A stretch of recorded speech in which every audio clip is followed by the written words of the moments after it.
kami lakukan saat ini. Kami terlebih dahulu mohon ampun buat dosa kami. Kuduskan kami Tuhan supaya kami semakin lagi disebut sebagai anak-anak-Mu.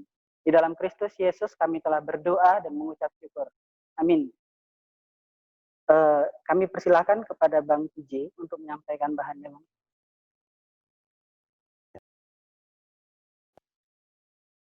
Ya.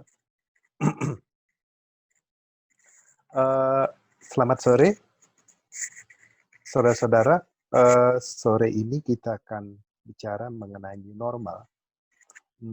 Kita akan belajar dari kisah Perjanjian Lama tentang orang Israel di dalam pembuangan dan pada saat orang Israel pulang dari pembuangan. Silakan slide-nya.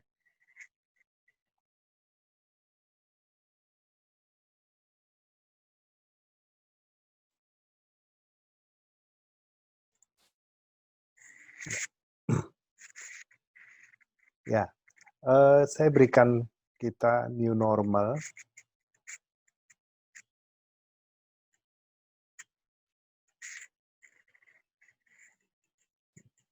Kita akan mulai pada bagian yang pertama. Saya bacakan untuk kita. Saya sediakan memang. Saudara, kita kita sudah mendapatkan satu pemahaman bahwa orang Israel itu pernah dibuang oleh Tuhan, gitu, oleh Tuhan, pada saat mereka dibuang oleh Tuhan ke Babel. Dibuang oleh Tuhan ke Babel, dan kita mulai bertanya-tanya, ada apa sih sebenarnya? Gitu. Oke. Yang akan kita bicarakan ke depan ini adalah mengenai sikap kita terhadap new normal, tapi juga pada saat kita pandemi. Nah, saya akan bacakan bagi kita, tidak lengkap memang, tadi dari 2 Raja-Raja 24. 2 Raja-Raja 24, ayatnya yang ke-10, 2 Raja-Raja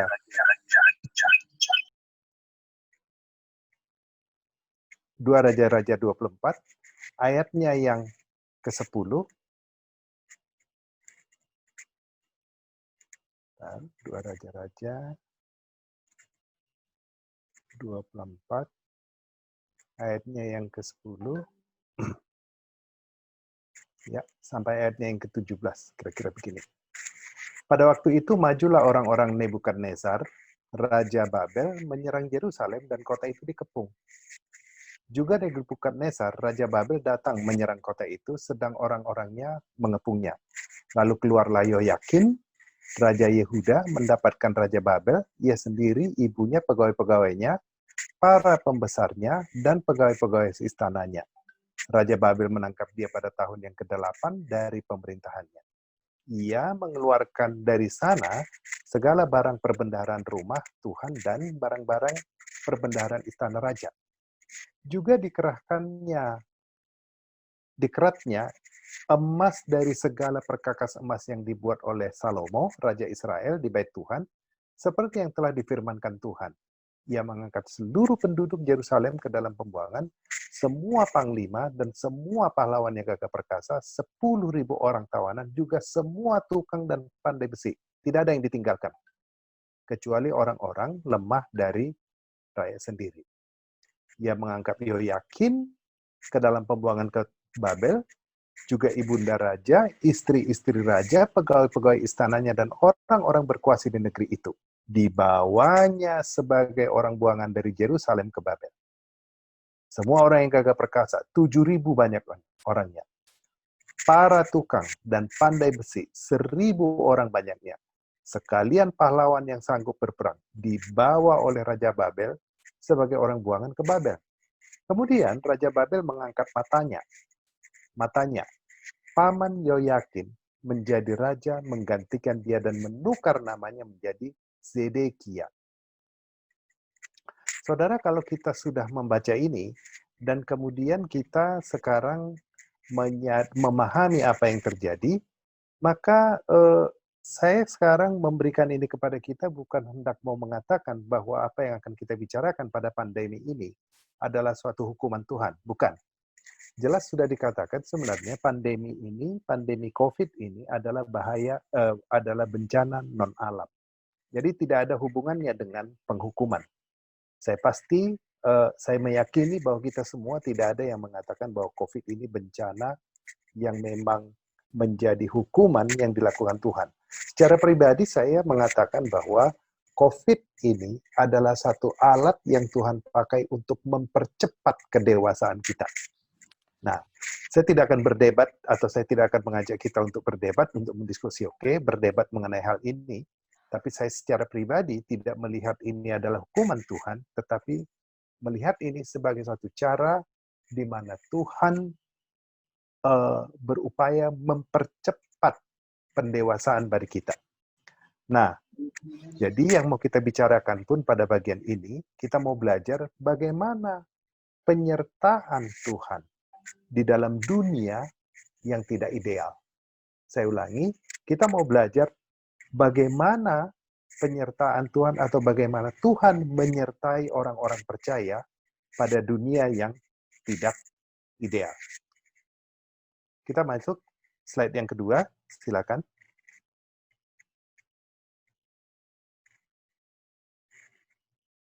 Oke, slide yang kedua. Nah, saudara, kalau kita melihat lanjutan di dalam kutikannya, sejarah dunia seringkali mengatakan bahwa kerajaan Babel lah yang menghancurkan atau kerajaan Babel lah yang dicatat oleh sejarah dunia mengalahkan Yerusalem dan Palestina pada zamannya. Tetapi kalau kita lihat tulisan dari 2 Tawarikh 36 ayat 17 sampai 18 dikatakan Tuhan menggerakkan raja orang Kasdim melawan mereka. Saya ulangi, Tuhan menggerakkan raja orang Kasdim melawan mereka. Raja itu membunuh teruna mereka dengan pedang dan rumah kudus mereka, dalam rumah kudus mereka, dan tidak menyayangkan teruna atau gadis, orang tua atau orang ubanan, semua diserahkan Tuhan ke dalam tangannya. Di sini saya, semua diserahkan Tuhan ke dalam tangannya. Seluruh perkakas rumah Allah yang besar dan yang kecil, serta harta benda dari rumah Tuhan, harta benda raja dan harta benda para panglimanya, semua dibawa ke Babel. Saudara, kita kemudian menjadi bertanya, bagaimana mungkin ini terjadi? Ya, kalau begitu kita bisa katakan, apa yang dilihat oleh dunia bisa berbeda dengan apa yang dicatat oleh Tuhan. Dunia mengatakan bahwa Babel mengalahkan Yerusalem. Dunia mengatakan bahwa Yerusalem ditaklukkan oleh Nebukadnezar. Tapi sejarah Alkitab sendiri mengatakan enggak, Tuhan yang menggerakkan Nebukadnezar. Udah? Dan apa? Tuhan yang menyerahkan ke dalam tangannya. Dengan perkataan lain, apa yang sedang dikatakan? Sejarah sedang menuliskan kepada kita bahwa Yerusalem keok. Sejarah sedang mengatakan bahwa bangsa pilihan Tuhan terbuang. Bangsa pilihan Tuhan kalah. Yerusalem hancur. Bait Allah dihancurkan. Oleh siapa? Oleh Nebukadnezar. Oleh orang-orang yang tidak mengenal Tuhan. Tetapi Alkitab sejarah kerajaan Allah menulis yang berbeda. Sejarah kerajaan Allah mengatakan bahwa apa? Bahwa Tuhanlah yang menggerakkan raja orang Kasdim untuk melawan bangsa pilihan. Dicatat lagi adalah apa? Tuhanlah yang menyerahkan mereka ke dalam orang Kasdim. Saudara, apa yang mau kita pelajari di sini? Yang pertama, mari kita melihat dunia ini dalam perspektif kerajaan Allah. Tidak salah mempelajari dunia di dalam perspektif sejarah dunia. Tetapi sebagai orang Kristen, kita tidak cukup begitu. Kita harus belajar untuk melihat dunia dalam perspektif kerajaan Allah.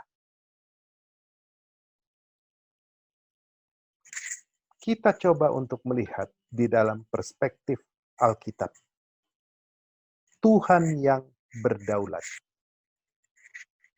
Tuhan yang mengizinkan semua perkakas dibawa. Bahkan bukan itu, bukan Tuhan mengizinkan. Bahkan Tuhan turut di dalamnya untuk menyerahkannya. Alkitab mengatakan demikian ini. Udah. Tetapi yang tidak bisa digeser itu adalah bahwa Alkitab dengan jelas mengatakan Tuhan berdaulat.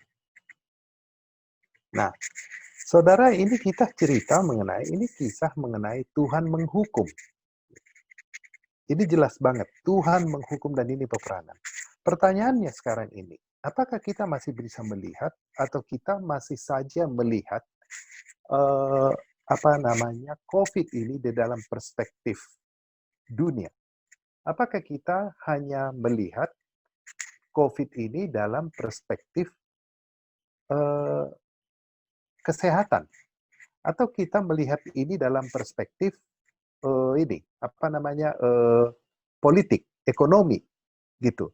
Apakah kita tidak mampu melihat ini dalam perspektif Alkitab? Allah yang berdaulat mengizinkan semuanya itu terjadi. Itu dia. Allah yang berdaulat mengizinkan dia terjadi. Kenapa rupanya? Kenapa nggak bisa Tuhan melakukan itu? Sangat bisa. Kenapa? Karena bahkan Allah sendiri pun bukan saja mengizinkan, tetapi turut serta di dalam menyerahkan bangsa pilihan kepada bangsa yang tidak mengenal Tuhan. Allah sendiri turut serta memindahkan perkakas bait Allah. Dipindahkan kemana? Dipindahkan kepada orang yang menyembah Baal. Penting bagi kita? Penting juga memang. Tetapi lebih penting bagi kita adalah bahwa kita mengenal Allah yang berdaulat. Itu yang paling penting. Allah kita adalah yang berdaulat dalam kondisi apapun yang dituliskan di dalam Alkitab. Pertanyaannya bagi kita yang sederhana sebenarnya ini. Di dalam berbicara tentang COVID ini, mana yang paling besar? Ini masalah kesehatannya atau masalah dampak kesehatannya pada ekonomi, sosial, budaya, politik, keagamaan, gitu. Kalau kita lihat dari ini aja, dari besaran anggaran pemerintah terhadap COVID ini, anggaran pemerintah untuk kesehatan itu tidak sampai 10%. Atau hampir hanya 10%. Artinya apa? Ada hal yang lebih besar di dalam hidup bangsa ini aja lebih besar dari COVID. Terus, apalagi di hadapan Tuhan. Gitu. Terlalu iseng kita untuk mengatakan bahwa Tuhan tidak berdaulat di dalam COVID ini. Sangat iseng banget. Oke, baik. Berikutnya, slide. Nah, pada saat orang Israel, bangsa pilihan itu dibuang, pertanyaannya, bagaimanakah kemudian Allah memelihara mereka? Apakah Allah yang marah? Apakah Allah yang membiarkan? Apakah Allah yang memindahkan itu membiarkan mereka? Tunggu dulu. Kan gitu. Allah betul berencana. Allah bakal campur tangan. Untuk apa? Menyerahkan siapa? Zedekia. Menyerahkan apa? Yoyakin kepada orang Babel. Tapi yang menarik adalah di dalam Yeremia dikatakan begini. Beginilah firman Tuhan Allah semesta Israel. Oke ya. Kepada semua orang buangan yang diangkut ke dalam buangan dari Yerusalem ke Babel. Dirikanlah rumah untuk kalian. Buatlah kebun untuk kamu nikmati hasilnya. Ambillah istri untuk memperanakkan anak laki-laki dan perempuan. Ambilkanlah istri bagi anakmu laki-laki dan carilah suami bagi anakmu perempuan. Supaya mereka melahirkan anak laki-laki dan perempuan agar di sana kamu bertambah banyak dan jangan berkurang. Ikutin baik-baik apa yang dituliskan ini. Dan kemudian ini adalah ayat yang sering sekali kita angkatkan pada saat kita berbicara tentang negara ini. Usahakanlah kesejahteraan kota. Kemana kamu aku buang, dan berdoalah untuk kota itu kepada Tuhan, sebab kesejahteraannya adalah kesejahteraan. Saudara, yang menarik dan sangat menarik adalah konteks dari ayat ini sendiri adalah apa? Buangan loh. Konteksnya bukan soal kebangsaan dan kenegaraan sebenarnya. Konteks dari ini adalah bangsa pilihan itu dibuang Allah 70 tahun. Terus Allah lepas tangan? Tidak. Allah tidak memberikan kepada kita janji kesejahteraan? Tidak. Allah tidak melakukan perlindungan? Tidak juga. Allah melakukan itu semua. Allah memberikan satu kesejahteraan bagi mereka itu. Dirikanlah rumah, gitu. Ambillah istri untuk apa? Ambillah istri untuk punya anak laki-laki, untuk anak perempuan. Cukup? Tidak. Bahkan Tuhan mengatakan, ambil calon istri juga untuk siapa? Untuk anak-anakmu. Beli tanah, bertambah banyaklah. Ingat itu. Bertambah banyaklah dan jangan berkurang. Usahakan sejahtera kotamu. Di tempat mana aku membuang dan berdoa untuk kota itu kepada Tuhan. Jadi, berdoalah untuk kota itu. Apa artinya, saudara? Kita memang tidak sedang dijajah. Tetapi tadi yang saya katakan ini adalah bahwa kita sedang belajar bahwa Tuhan sedemikian berdaulatnya pada kondisi yang sangat tidak ideal. Itu yang menarik. Allah berkuasa dalam kondisi yang sangat tidak ideal. Kadang-kadang kita berharap orang lain akan membuat kita, akan memberikan kita lebih apa? Lebih lagi sukacita, lebih lagi lebih optimis dari apa yang Tuhan katakan. Saudara, kalau kita membuka dia di dalam Yeremia 28, kalau ini tadi kan bacanya Yeremia 29, maka dikatakan ada seorang yang bernama Nabi Hanaya bin Azur, itu di Yeremia 28, dia membuat sesuatu yang lebih baik gitu. Ini enggak lama ini katanya gitu. Kenapa? Ini hanya 2 tahun aja kok, nanti balik kok semua gitu. Apa yang terjadi? Di ayat yang ke-17, Yeremia 28 ayat yang ke-17, maka matilah Nabi Hanaya dalam tahun itu juga pada bulan yang ke-7. Apa artinya, saudara? Kita nggak perlu memperdebatkan kondisi-kondisi yang sekarang ini ada yang sedang terjadi beberapa waktu. Bukan itu yang mau kita bicarakan. Tapi saya mau mengatakan kepada kita seperti ini. Hal yang menjadi penting bagi kita adalah begitu kita menjadi orang yang meyakini bahwa kita adalah bangsa pilihan, maka satu masa pun di dalam hidupnya kita tidak akan pernah di mana mata Tuhan memelihara kita. Itu dia. Bahkan, janji apa yang diberikan Tuhan? Janji sejahtera. Janji sejahtera. Dia bukan mengatakan kamu akan mudah-mudah saja. Enggak. Dia justru mengatakan apa? Di dalam daerah yang baru ini, kalau COVID ini, kita nggak tahu COVID-nya akan terjadi sampai kapan, tapi seolah-olah Tuhan akan mengatakan, di masa COVID ini, di mana kamu sekarang ini lagi ditahan, dijauhkan dari Yerusalemmu, begitu, apa yang dikatakan? Sukacitalah, katanya gitu. Usahakanlah sejahteraan kota di mana kamu aku buang. Berdoalah untuk bangsa ini. Berdoa untuk perusahaanmu. Berdoa di mana tempat engkau bekerja. Berdoa untuk para pemimpin bangsamu. Berdoa juga untuk pemimpin perusahaanmu. Gitu. Dan jangan kecil hati. Bukan saja dikatakan bahwa engkau harus ambil istrimu, tapi bahkan berpikirlah untuk apa? Mengambil istri untuk anak-anakmu. Kepikir enggak gitu, bahwa Tuhan mengatakan gini, kamu memang akan mengalami COVID, gitu. Tapi ingat, bahwa hidup ini adalah hidup yang ordinary. Jalani hidupmu, gitu. Tenang, jalani hidupmu. Saya tidak sekarang mengatakan tidak boleh pakai masker, bukan itu masalahnya. Bukan itu yang mau kita bicarakan. Yang mau kita bicarakan ini adalah, di dalam satu kondisi yang mau pakai masker pun, bahwa Tuhan tidak akan mengizinkanmu lebih sulit daripada ordinary seperti apa yang kau alami selama ini. Itu yang mau dikatakan. Apakah mereka bukan dalam buangan? Dalam buangan mereka. Apakah mereka dalam keadaan yang terjajah? Terjajah mereka. Mari kita lihat satu kondisi. Kalau kita berbicara tentang pembuangannya Israel, maka kita akan menemukan kalau dibandingkan dengan kondisinya Indonesia, Indonesia dijajah, tapi Indonesia masih di negaranya sendiri. Kalau ini enggak loh, mereka itu dijajah oleh orang Babel, dan dikeluarkan dari apa? Dari tanah warisannya.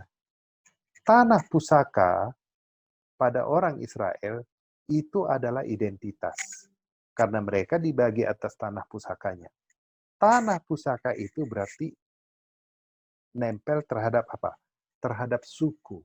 Suku itu berarti identitas mereka yang menempel kepada Yakub.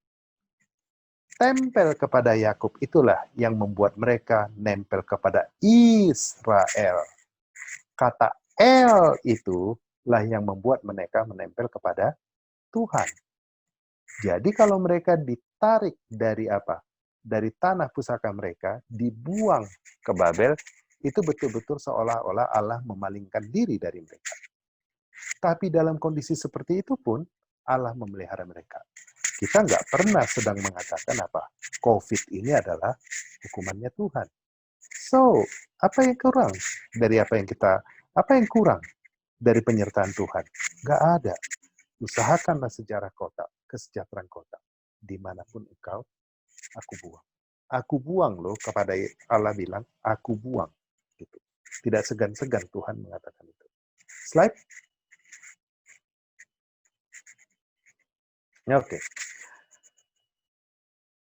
Bagaimana pemeliharaan Tuhan atas miliknya gitu. Semuanya, ini barang-barang dari Bait Allah, semuanya akan dibuang ke Babel dan akan tinggal di sana sampai kepada hari aku memperhatikannya lagi. Demikianlah firman Tuhan lagu membawanya ke tempat ini. Saudara, apa yang mau kita katakan? Tuhan memelihara miliknya. Tuhan memelihara baitnya. Tuhan memelihara ibadah kita. Saudara, apakah kemudian orang-orang Israel, orang Yehuda, bisa melakukan ibadahnya? Nggak bisa. Tidak bisa.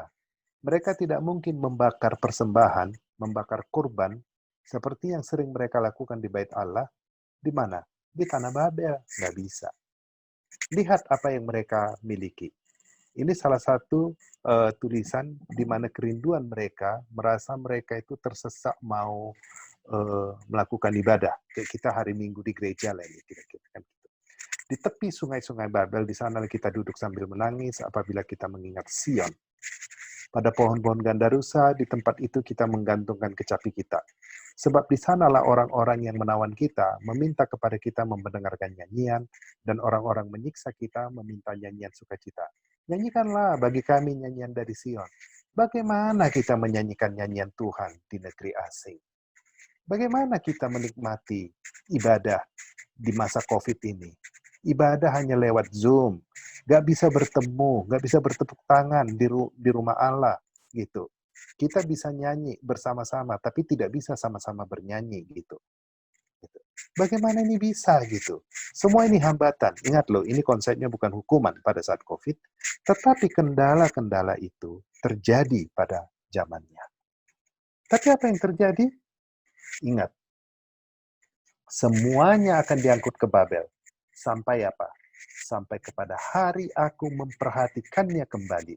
Dan itu akan kembali dibawa ke Yerusalem.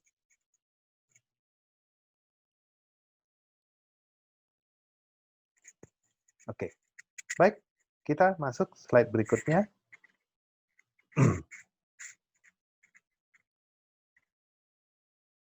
Ya. Nah, akhirnya masa 70 tahun itu tiba.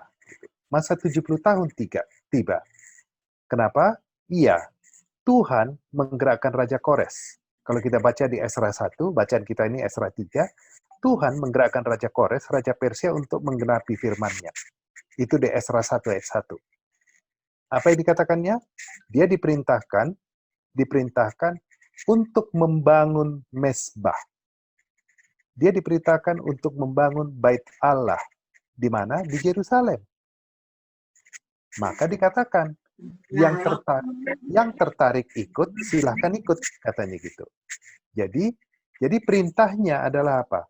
Mendirikan rumah Allah di Yerusalem. Bukan diperintahkannya pulang ke Yerusalem, bukan. Diperintahkan untuk membangun rumah Allah di Yerusalem.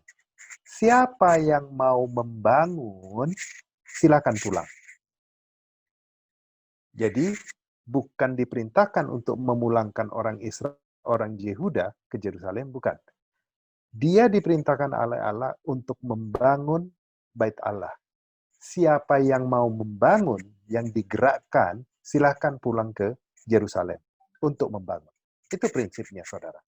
Jadi, bukan kita sedang disuruh untuk pulang ke sana. Bukan itu perintahnya pada Raja Kores. Nah, setiap orang yang tergerak, kemudian pulang. Nah, apalah yang mereka katakan? Maka, dikatakan bahwa mereka serentak berkumpul seluruh rakyat Yerusalem itu untuk membangun Mezbah Allah Israel. Di Esra 3, 1, dan 2. Anda kebayang sekarang beberapa rumah sakit, beberapa gereja itu sudah mulai offline. Tanggal sekian kita udah mulai. Anda bayangkan itu semuanya viral. Udah mulai loh gereja anu mau ini loh, kira-kira gitulah. Udah mulai bisa lagi loh gitu. Ada yang itu semuanya udah menanti. Siapa di sini kita yang nggak menanti kalau nanti gereja sudah buka, saya mau menjadi orang yang dicatat, orang yang pertama, aku ikut loh. Pertama sekali gereja kami, aku ikut itu. Kira-kira gitulah. Makanya, serentaklah mereka berkumpul. Mendirikan rumah Allah. Di bulan ke-7. Kan gitu. Memang itu bulan ke-7, mereka melakukan apa? Acara Pondok Daun. Serentak semuanya oleh karena kerinduan. Bisa kita kebayangkan mereka itu antusias, kemudian itu jadi viral, mungkin juga orang udah WhatsAppan, datang ya kita ketemu nanti ya, kira-kira gitu. Dan semua itu akan berupaya untuk membangun. Nah, saudara, apa yang mau saya sampaikan? 70 tahun mereka tidak pernah lagi menikmati ibadah itu, udah tidak lagi mempunyai ibadah itu membuat suatu pemahaman yang baru bagi mereka. Kalau kita mau menilik-nilik sedikit ke belakang, apa aja sih kesulitannya waktu mereka lihat bahwa apa? Bahwa sebenarnya semua ibadah yang mereka lakukan itu, di mana mereka tidak lagi bisa melakukannya, membentuk satu kesadaran baru betapa bernilainya Mezbah Allah. Itu dia. Saya yakin waktu kita nanti kembali ke kerja, kembali ke pekerjaan kita, kembali kepada ibadahnya kita di gereja, ada suatu kesadaran baru betapa bernilainya ibadah itu di hadapan kita. Kenapa? Karena kita udah pernah meninggalkannya dan kerinduan kita udah membuncah untuk itu. Maka mereka serempak gitu. Kalau kita mau belajar sedikit aja mengenai apa saja yang mereka lakukan untuk ibadah, maka kita akan menemukan bahwa mereka akan mengorbankan domba pagi, domba siang. Mereka akan membuat roti, mereka akan membuat anggur, mereka akan menuangkan minyak, rumit tiap hari 2 kali dalam satu. Belum lagi pada apa? Hari-hari besarnya dan hari-hari khususnya. Tapi barangkali begitu mereka 70 tahun tidak melakukan itu, dan mereka diingatkan terus tentang itu di Babel, ini adalah satu apa? Satu histori baru bagi mereka di dalam pemahaman yang baru. Mereka nggak bisa melakukannya dengan baik, tetapi apa yang terjadi? Ini, aduh keren banget gitu. Mengertilah, kan biasanya gitu. Kalau kita udah kehilangan sesuatu, baru kita tahu apa artinya kehilangan itu. Slide.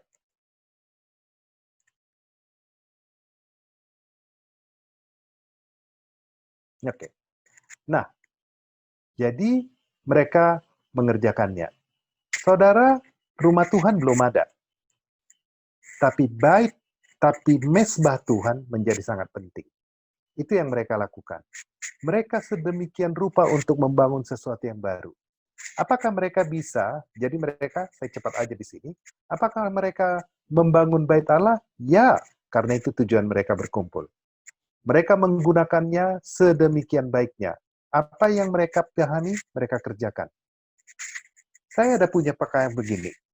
Kan dikatakan begini, mereka melakukannya dengan benar, menurut petunjuk Musa. Selanjutnya mereka menurut petunjuk Daud, Raja Israel. Menurut petunjuk, semua menurut petunjuk. Sudah, kalau pada bulan yang kedua dan tahun yang kedua, mereka mau membangun rumah Tuhan. Kayu aras di Libanon. Dasar kemudian diletakkan. Waktu diletakkan dasar itu, imam-imam pakai baju jabatannya. Sudah, menggunakan nafiri. Levi, yaitu Bani Asaf, mulai memuji Tuhan.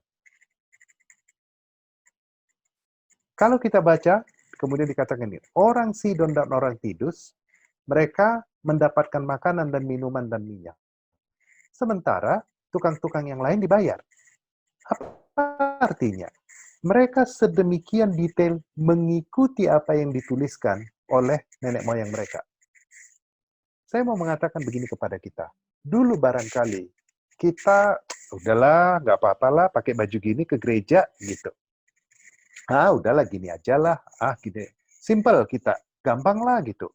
Tetapi begitu kita pernah kehilangan ibadah, maka kita memiliki rasa takut akan Tuhan dan pengen membuat hati Tuhan senang dan membuat sedemikian rupa apa yang dituntut Tuhan itu dikerjakan dengan baik. Itu dia ceritanya.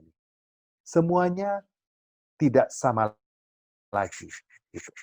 Saudara, apakah kemudian mereka bisa memulihkan seperti apa yang mereka dapatkan pada saat nenek moyang mereka melakukan ini semua? Enggak juga. Tidak akan pernah mereka capai lagi keagungan dan kekayaan yang ada pada zamannya Salomo. Enggak. Mereka menemukan new normal, normal yang baru. Apakah normal yang baru itu adalah sesuatu yang normal? Belum tentu.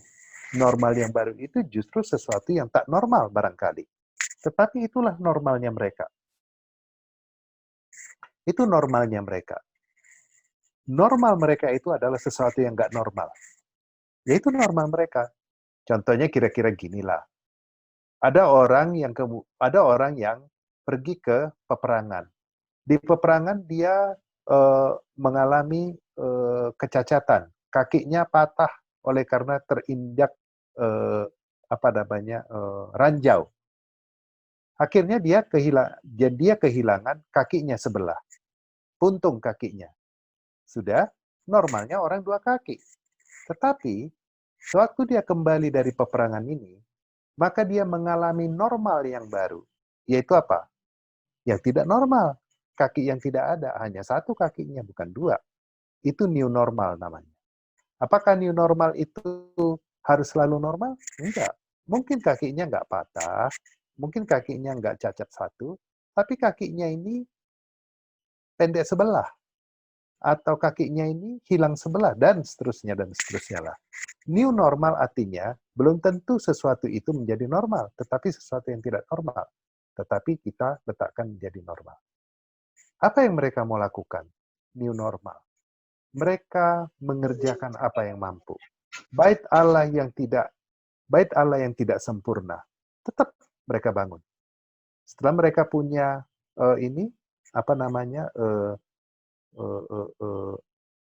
mesbah Tuhan, gitu. Karena itu hidupnya mereka, baru kemudian mereka melakukan pembangunan baitnya Allah, bait Allah. Itu new normal mereka. Saudara, lihatlah, dikatakan begini. Orang-orang tua yang dulu pernah melihat baitnya Salomo, setelah mereka melihat ini, mereka menangis nyaring. Sementara yang muda-muda bersorak-sorai dengan girang. Blended lah ini kan, sedemikian rupa. Ada yang orang terharu ternyata sampai akhirnya masa COVID ini ditutup dan PSBB dibuka kembali, ternyata aku masih bisa melihat saudara-saudaraku dan aku masih sehat sempurna. Oke, gitu. Itu di sebagian orang akan mengatakan demikian baiknya Tuhan. Tetapi di sisi yang lain, yang tidak terlalu kepikiran, anak-anak mulai pergi sekolah lagi, tentu mereka tidak bisa merasakan apa yang dirasakan oleh orang-orang tua. Tetapi apa yang harus kita katakan? Semua orang mengalami hal yang baru dari apa yang pernah ada. Sempurna? Enggak juga. Normal? Enggak juga. Tetapi itu new normal. Apa yang paling besar menurut kita kalau COVID ini berakhir? Secara pribadi saya akan mengatakan, harta yang paling besar yang akan saya ceritakan kepada anak cucu saya adalah yang pertama, bahwa saya masih melihat, saya masih melewati kisah ini. Tapi yang kedua adalah saya bersyukur kepada Tuhan bahwa saya masih sehat. Saya masih bisa melewati dan saya masih lewat. Itu akan menjadi sukacita yang sangat besar bagi kita. Slide.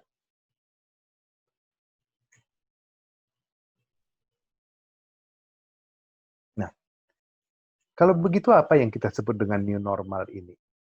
Saya mengatakan seperti ini. Kadang-kadang kita merasa bahwa kita akan normal gitu tadi seperti yang sudah saya katakan. Tetapi apa yang terjadi?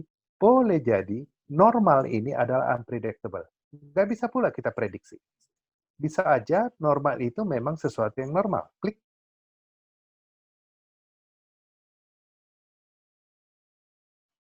Oke, slide. Ini boleh juga. Ini adalah satu yang normal. Tapi mungkin normal kita yang lain adalah klik, silakan. Tapi satu normal yang baru, gitu. Iya. Yang mana normalnya? Tetapi jangan salah. Boleh jadi normal yang lain itu adalah warna yang kuning. Kalau yang di sebelah kiri tadi, itu normal yang memang normal yang positif. Tapi bagaimana positifnya kita nggak tahu. Tapi boleh juga bahwa sebenarnya normal itu masih tetap abnormal. Saya kasih contoh itu yang kuning itu. Tapi yang abnormal manapun kita nggak tahu, unpredictable. Gitu. Normal yang paling atas, abnormal yang paling atas, atau yang di tengah, atau yang di bawah. Kan gitu. Atau suatu saat kita justru menemukan bahwa abnormal itu justru makin memburuk. Mungkin saja gitu. Dia adalah satu kondisi yang unpredictable. Tidak bisa kita prediksi. Padahal new normal itu nanti akan mempengaruhi apa? Semua aspek hidup kita. Ekonomi, politik, budaya, kesehatan, pendidikan, dan semuanya. Siapa yang tahu? Nggak ada yang tahu. Gitu. Tapi bagaimanapun juga, sesuatu yang normal itu akan terjadi. Gitu. Nah, waktu kita menghadapi ini, yang menjadi pertanyaannya adalah, apakah engkau mempersiapkan budayamu? Gitu. Apakah engkau mempersiapkan budaya? Slide.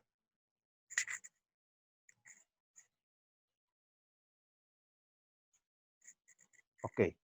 Jadi, di dalam new normal ini, apa poin-poin yang bisa kita lihat dari pelajaran di atas? Yang pertama, kita tetap memiliki mesbah kepada Tuhan. Apakah itu saat teduh, baca Alkitab, semua hidup-hidup yang berhubungan dengan Tuhan. Ibadah kepada Allah. Kenapa? Lakukanlah, itu tetap yang utama. Tadi mereka belum bisa membangun bait Allah, tapi mereka sudah membangun mesbah Allah. Belum dilakukan di rumah Tuhan, karena rumah Tuhan belum ada. Gitu. Tapi mesbah menjadi posisi yang pertama. Tidak pernah berhenti, dikatakan. Setelah kejadian itu, mereka nggak pernah lagi berhenti. Mereka melakukannya terus-menerus. Dan itu di bulan ke-7. Saudara, di dalam tradisinya Israel, angka 7 itu adalah angka yang sempurna. Dan mereka melakukan itu semuanya. Baru kemudian, mengikuti apa yang ditugaskan oleh Raja Kores, tujuan mereka adalah membangun rumah Tuhan, membangun bait Allah. Kenapa mereka bisa itu? Lihatlah, sewaktu mereka pulang dari Babel, mereka diperlengkapi sedemikian oleh Tuhan di dalam kecukupan.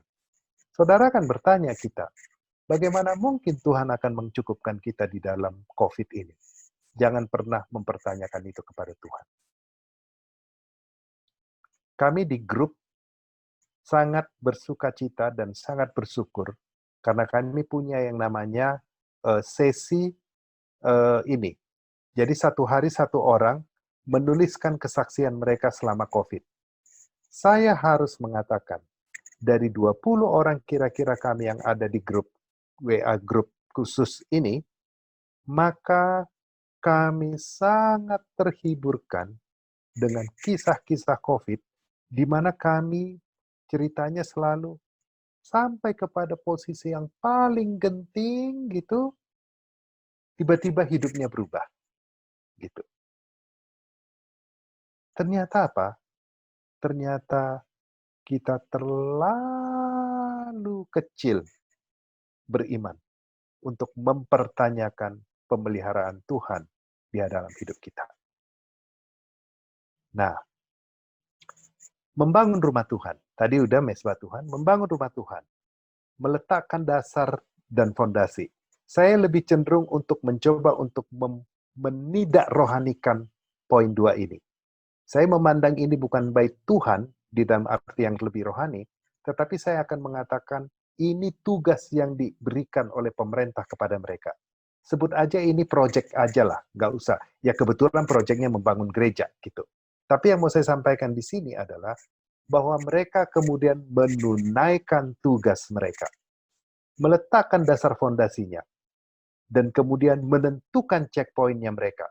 Tahun kedua, bulan yang kedua, mereka mendirikan dasar. Karena apa? Inilah alasannya mereka. Inilah alasanku pergi. Ini agak alegoris memang tafsirannya, tapi saya pikir nggak lari. Kemana kalian dipanggil di dalam pekerjaanmu, kerjakanlah. Karena untuk itulah alasan Anda untuk bekerja. Ada yang kerja di perusahaan A, lakukanlah. Karena untuk itulah Anda dipanggil. Ada yang jadi guru, lakukanlah mengajar. Karena untuk itu Anda dipanggil. Ada yang di dalam rumah sakit, lakukanlah layananmu di rumah sakit. Karena itu untuk kerja. Lakukanlah pelayananmu di mana saja. Anda menjadi polisi, silakan. Anda jadi guru, silakan. Anda masuk di dalam dunia teknik, informatika, dan segala macam. Anda masuk di PNS, lakukanlah. Karena tujuan Anda dikembalikan, tujuan Anda dilepaskan, tujuan Anda dipanggil, memang untuk melakukan panggilannya Anda. Dalam hal ini, mereka membangun rumah Tuhan, itu alasannya kenapa mereka pulang. Nah, tetapi yang menjadi penting adalah setiap kali kita tadi membaca, menurut yang ditetapkan. Ikutilah aturannya, gitu. Ikuti aturannya Tuhan. Ikuti aturannya pemerintah, gitu. Maka apa yang terjadi? Ada sukacita. Apa yang kita pelajari? Waktu mereka berbicara mutlak, mutlak. Waktu mesbah yang paling mutlak, mutlak mesbah dilakukan. Tapi ada hal yang nggak mutlak. Apa itu? Posisinya mesbah. Mau di mana mau dibikin posisi mesbah? Mau tidak pada tempat yang dulu bisa? Bisa, gitu. Tetapi jangan salah, di dalam ketidakmutlakan ini, ternyata mereka memikirkan yang lain apa? Nggak mutlak sih, tapi kenapa? Kalau kita bisa bikin yang terbaik, kenapa nggak yang terbaik aja? Gitu. Jadi, nggak mutlak sih, tapi kenapa kita nggak memberikan yang terbaik? Kemudian mereka memberikan yang terbaik, sesuai aturan. Dan yang terakhir adalah, ingat, bahwa ada tujuan. Itu dia. Jadi apa yang bisa kita pelajari? Menghadapi new normal ini, betul-betul adalah satu hal yang menurut Tuhan apa? Lanjutkan aja hidupmu, gitu. Ikutlah aturan yang baru. Tapi lanjutkan hidupmu. Pertimbangkan dengan baik. Mari kita terakhir masuk di dalam slide yang terakhir. Slide. Nah, saudara, kita kemudian melihat banyak sekali kajian-kajian yang mengatakan ternyata COVID ini mengajar kita untuk hidup lebih arif, bijaksana, memanfaatkan sumber daya sedemikian rupa dan seterusnya. Kita kemudian diingatkan bahwa marilah kita hidup sesuai dengan kebutuhan kita. Benar? Benar. Tetapi jangan salah, kita tidak boleh juga masuk di dalam ekstrim yang baru. Jadi orang mengatakan bahwa apa? Bahwa COVID ini mengajar kita, COVID ini mendidik kita untuk kembali kepada harkat kita. Ada yang membuat tulisan begini, kalau mau minum kopi, belilah kopi. Nggak usah beli mereknya, katanya gitu. Setuju? Setuju. Gitu. Jadi kita diingatkan kembali kepada apa? kepada hidup yang genuine. Setuju? Setuju. Gitu. Tetapi itu membuat orang seolah-olah kalau tidak dipahami dengan benar dan arif, kita masuk ke dalam ekstrim yang lain. Kalau dulu kita punya ekstrim yang satu, menekankan brandnya, pokoknya gimmick-gimmicknya, kan gitu. Keinginannya aja. Gitu. Tetapi, menurut mereka, COVID ini mengingatkan kita kembali kepada apa? Kepada esensinya, dasarnya. Oke, kebutuhan, iya. Gitu. Tapi yang perlu diingat, jangan turun ke dalam apa? Ke dalam ekstrim yang lain. Membunuh apa? Keinginan. Ingat loh, bahwa apa? Manusia sampai ke bulan pun karena keinginan. Kita membuat satu rumah, kita membuat satu tampilan, inovasi, perbaikan, kemudahan, segala macam, belum tentu kebutuhan. Itu keinginan. Sehingga, jangan pula kita, sebelum COVID ini terjadi, kita memang di posisi ekstrim yang satu, tapi setelah COVID ini, muncul ke ekstrim yang lain. Kalau Tuhan tidak menginginkan kita punya kebutuhan, keinginan, sejak dulu Tuhan tidak akan membangkitkan keinginan di dalam diri kita. Atau kita tidak punya terminologi keinginan, baik dalam bahasa Inggris maupun dalam bahasa Indonesia.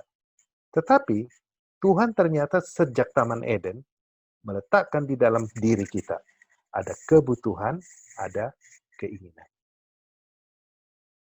Apa yang harus kita lakukan ke depan? Keseimbangan antara keinginan dan kebutuhan. Ada kebutuhan? Ada. Penuhi. Perlukah keinginan? Perlu banget.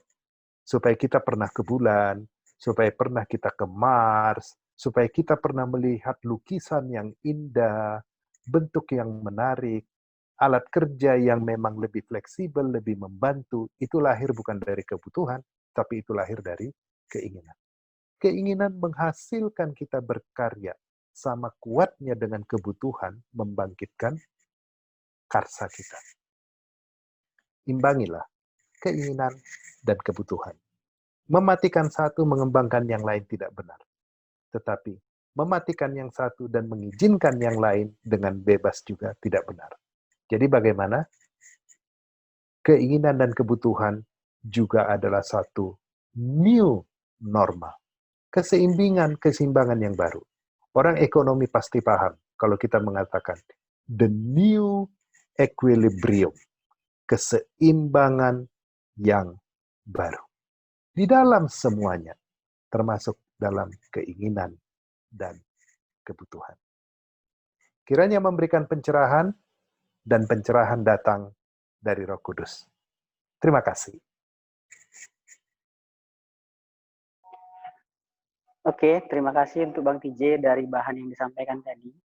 Cukup membuat banyak hal yang tercerahkan, juga termasuk membuatku dari tadi mendengar, berpikir dalam hati untuk mencerna seperti yang nggak berubah Bang TJ tetap membuat kita untuk berpikir, tidak memberikan yang instan, tapi membuat kita harus mencerna dalam pikiran kita masing-masing.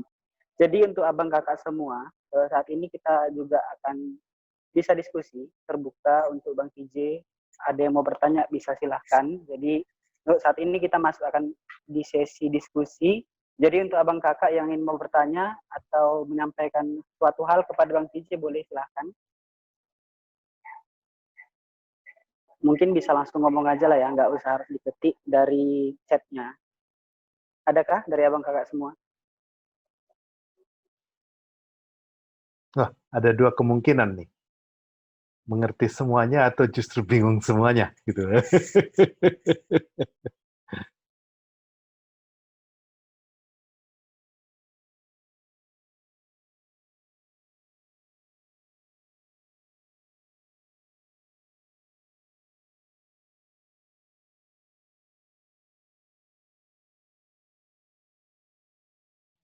Mangara. Iya Bang. Karena nggak ada yang bertanya, saya akan menanya begini. Ini Boleh. nanti akan didiskusikan. Bisakah kita membayangkan betapa miskinnya orang Israel pada saat itu? Yaitu apa? Miskin dan begitu hinanya.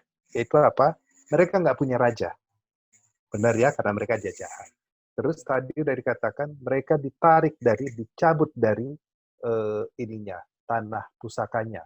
Tanah pusaka identik dengan suku, suku identik dengan Yakub, Yakub itu identik dengan Yohanes. Seolah-olah Tuhan memalingkan wajah dari mereka. Mereka miskin. Bayangkan, satu hari mereka harus di sinagog atau di Bait Allah, mereka harus membakar pagi dan malam. Bayangkanlah berapa kemudian sapi habis. Gitu. Nggak punya lagi mereka. Mereka juga tidak punya ini lagi. Tidak punya pemerintahan dan sebagainya. Pertanyaan berapa ini? Jadi mereka betul-betul miskin. Betul-betul miskin. Tidak punya raja, tidak punya harga diri, tidak punya kebangsaan, tidak punya ibadah. Menjadi pertanyaan gini, adakah kita di antara kita di sini yang alumni YKPM yang sebegitu merasa bahwa mereka miskin? Oke, silakan diskusi.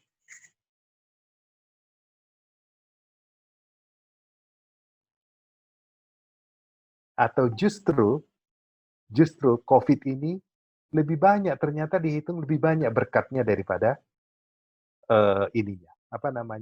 kemiskinan.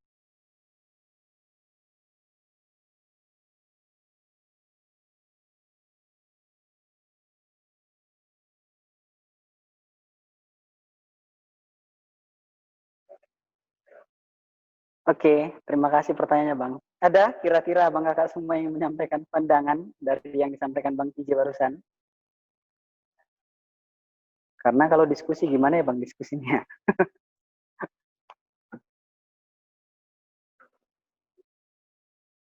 Kalau ada umpamanya, oh saya mau ngomong Bang, gitu kan bisa. Ya, bisa langsung di-unmute ya Kak, Bang, jika ada yang mau ingin berbicara.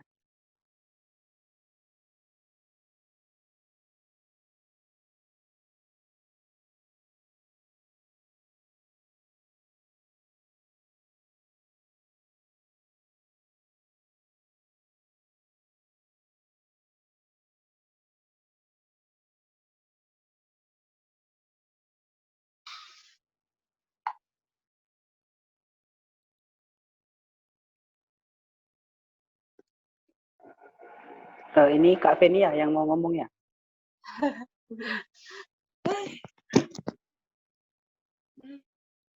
Halo Bang, Shalom.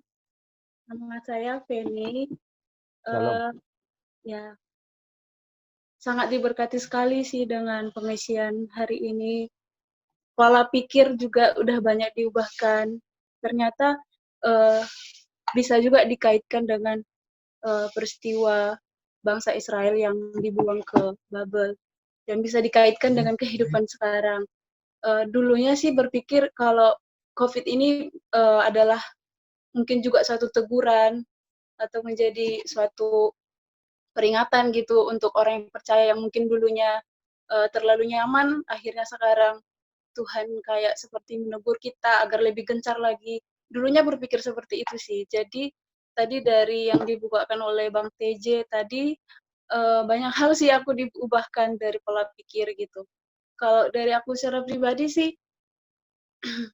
mungkin tidak terlalu merasakan sekali sih dampak dari COVID ini ya. Puji Tuhan sekali, puji Tuhan ya masih bekerja, masih diberi gaji yang full gitu kan, belum merasakan dampak negatif dari COVID ini, paling hanya ya terbatas dalam bersosialisasi, terbatas juga melakukan kegiatan-kegiatan yang lain seperti itu.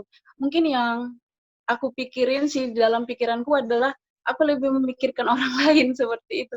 Bagaimana kondisi bangsa dan negara ini kalau kondisi COVID ini terjadi sampai lama, berlangsung lama atau berkelanjutan. Bagaimana apalagi sekarang kayak investasi turun, apalagi perekonomian di mana-mana turun, terus banyak juga yang di PHK, semua sektor juga turun, pariwisata, pokoknya pendapatan negara udah turun gitu. Terus juga ngelihat saudara-saudara yang dapat penghasilan itu ya dari sehari ke sehari gitu. Dan kalau misalnya kita pikir-pikir, kalau kita kan nggak bisa juga membantu semua orang miskin di sana. Kan negara pun nggak sanggup membiayai semua masyarakat yang nggak mampu di luar sana gitu. Apalagi kalau berkelanjutan sampai waktu yang sangat lama gitu. Mungkin aku lebih memikirkan itu sih, Bang. Gimana ya, memang pemeliharaan Tuhan ada bagi orang-orang yang percaya gitu kan. Dan ya kita nggak usah khawatir. Tapi aku lebih memikirkan gimana dengan saudaraku yang lainnya gitu. Gimana kira-kira Abang menanggapi hal ini ya? Terima kasih. Ya, kita nggak akan mendiskusikan panjang bagian ini, tapi saya akan mengatakan ini. Saya baru belajar bahwa ternyata waktu kita belajar tentang perjanjian lama di dalam pemahaman Israel, maka di mereka itu hampir bisa dikatakan selalu menghubungkan antara apa? Antara nilai pribadi dengan nilai negara, komunitas. Kita mungkin sekarang ini terkoreksi oleh apa? Oleh pandangan-pandangan perjanjian lama. Kita terbiasa dengan begini, pokoknya dia udah terima Kristus, sudah. Terima Kristus itu dalam konsep yang lebih pribadi, personal, individu, gitu. Apakah engkau sudah menerima Tuhan sebagai Tuhan dan Juru Selamatmu? Contohnya begitu, iya. Ternyata kalau kita belajar lebih dalam tentang tentang Judaisme, Israel, gitu, enggak. Mesias itu ternyata adalah Mesias, bukan Mesias pribadi. Bukan juru selamat. Mesias itu bukan juru selamat. Mesias itu bukan juru selamat pribadi.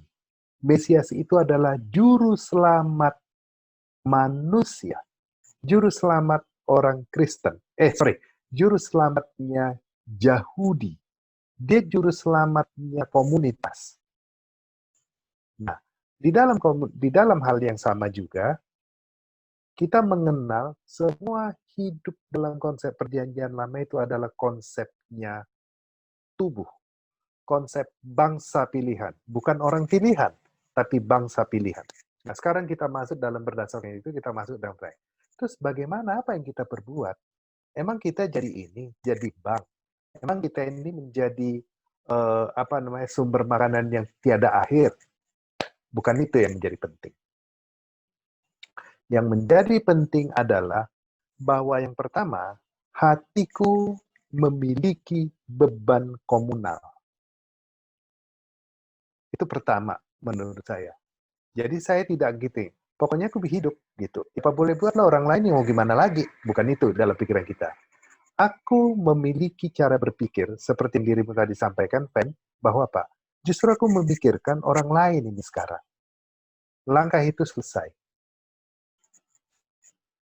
Kekristenan adalah bicara tentang sesamamu manusia.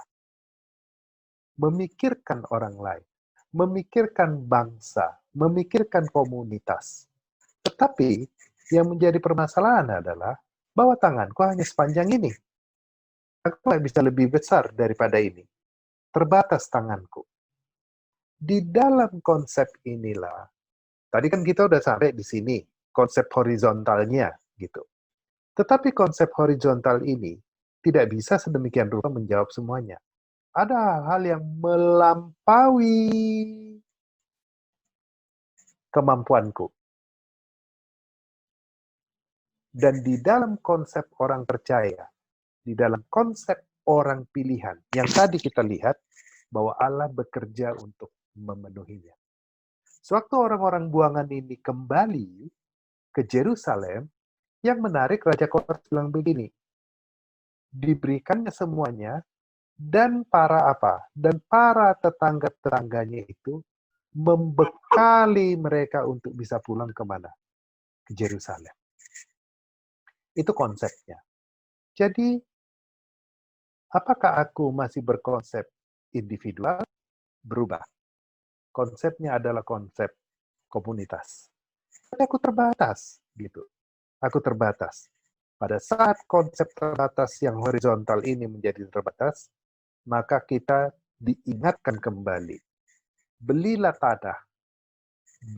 Carilah istri. Carilah istri anakmu. Itu satu. Yang kedua, dikatakannya apa? Mengenai peralatan-peralatan yang tadi yang tadi dibuang itu, biarkan aja, nggak usah kau ributkan, katanya gitu. Kenapa? Akan tiba waktunya, itu akan kuingat kembali dan akan kubawa bersama untuk balik ke Yerusalem.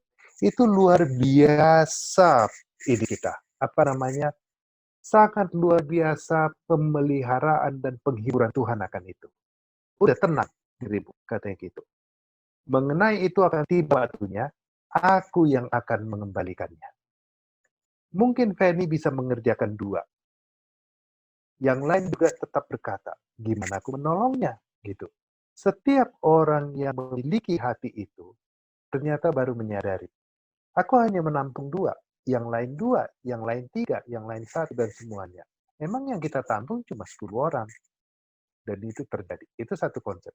Tapi melampaui itu pun, itu yang tadi Allah katakan. Tenang. Semua itu, nanti aku yang mengembalikan pada waktunya. Terima kasih.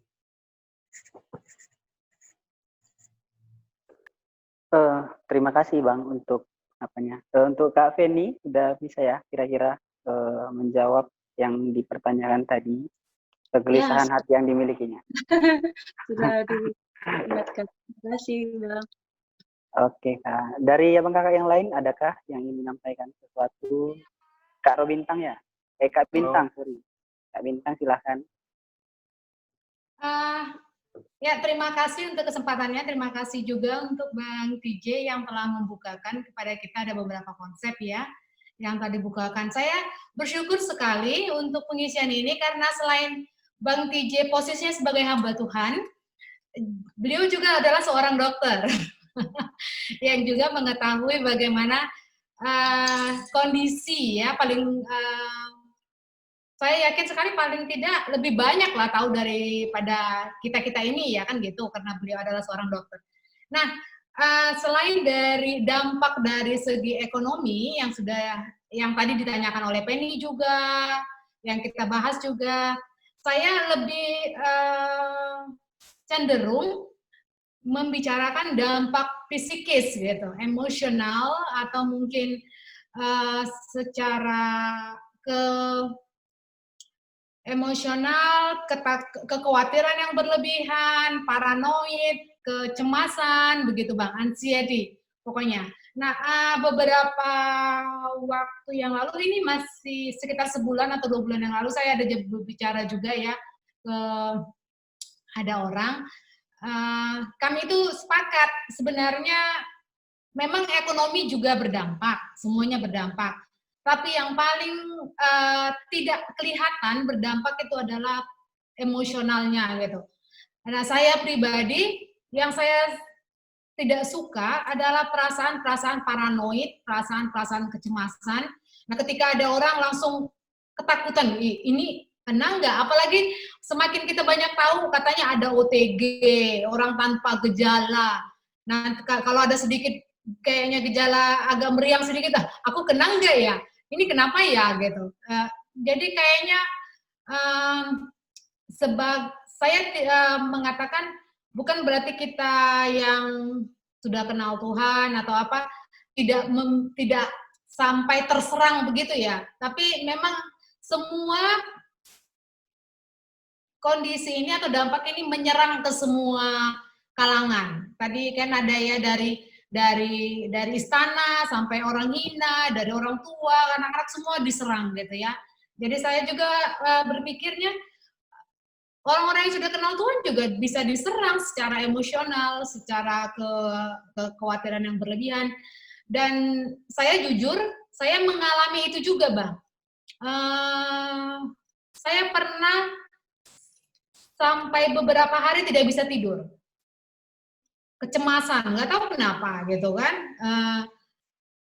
Terbangun sering dalam waktu yang setiap hari tuh waktunya tetap sama, jam-jam 1 atau ke jam 2 udah terbangun gitu kecemasan. Saya mengevaluasi diri saya pada saat itu, Tuhan, aku ini kayak orang yang nggak percaya ya, kenapa aku seperti ini, begitu ya. Tapi kemudian saya berpikir lagi, itu masalah percaya atau tidak. Ini masalah keimanan. Sekarang ini saya sedang berada pada masalah keimanan atau pada masalah yang bagaimana ya gitu. Nah, hal-hal seperti ini juga saya rasa ada banyak mengganggu banyak orang ya.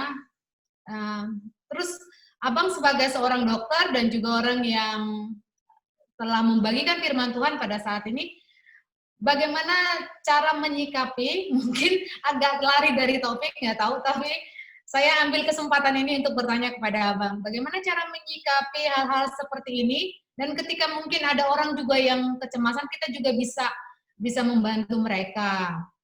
Makanya sampai ada beberapa orang juga buka komunitas konseling, seperti Bang Im juga ya Bang Im, kalau ada membuka komunitas konseling juga di gereja. Ini kan tujuannya untuk membantu orang-orang seperti ini.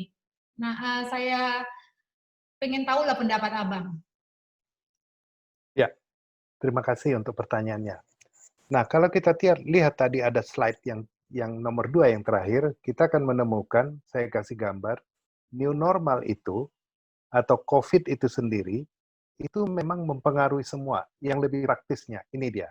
Belanja, hubungan dengan tetangga, tidur, makan, asuhan, ibadah, taman atau halaman, sistem ronda di samping rumah kita, sosial media, disiplin, kendaraan, olahraga, dan lain-lain. Ini yang lebih mengena kepada kita daripada ekonomi, sosial, politik, budaya, dan segala macam.